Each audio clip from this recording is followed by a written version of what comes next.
बिस्मिल्लाहिर्रहमानिर्रहीम। अस्सलामु अलैकुम वरहमतुल्लाहि वबरकातुहू।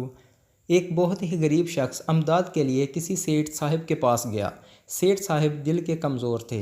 गरीब शख्स इनके पास पहुंचा, इनके कदमों में बैठा और अपनी दुख भरी दास्तान सुनाना शुरू कर दी।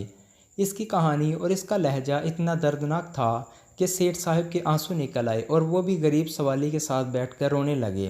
रोते रोते सेठ साहब ने अपने मुलाजिम को आवाज़ दी। गरीब शख्स समझा सेठ साहब अभी मुलाजिम को इसकी मदद करने का हुक्म देंगे, लेकिन जो ही मुलाजिम सेठ साहब के पास आया, सेठ साहब ने इसे हुक्म दिया कि इस बदबख्त शख्स को धक्के देकर बाहर निकाल दो। इसने रुला रुला कर मेरा बुरा हाल कर दिया है। ये सब मुल्क की कहानी है। इस मुल्क का हर गरीब, नादर, मस्कीन और मिडिल क्लास बदबख्त शख्स है, और इस मुल्क की हर हुकूमत, हर हुक्मरान और हर वज़ीर ख़जाना सेठ है। हमारी हुकूमतों को गरीबों की इज़्ज़त, मस्कीनी, नादारी और परेशानी हमेशा दुख देती है।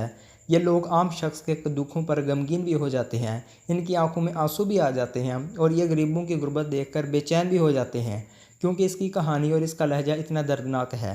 लेकिन जब गरीब की अमली मदद का वक्त आता है तो ये अपने किसी न किसी वज़ीर, कबीर, मुशीर को बुलवाकर हुक्म देते हैं कि इस बदबख्त को धक्के देकर बाहर निकाल दो।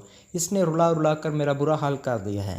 नोट: इस पैगाम को दूसरों तक पहुंचाइए ताकि अल्लाह किसी की ज़िंदगी को आपके ज़रिए बदल दें।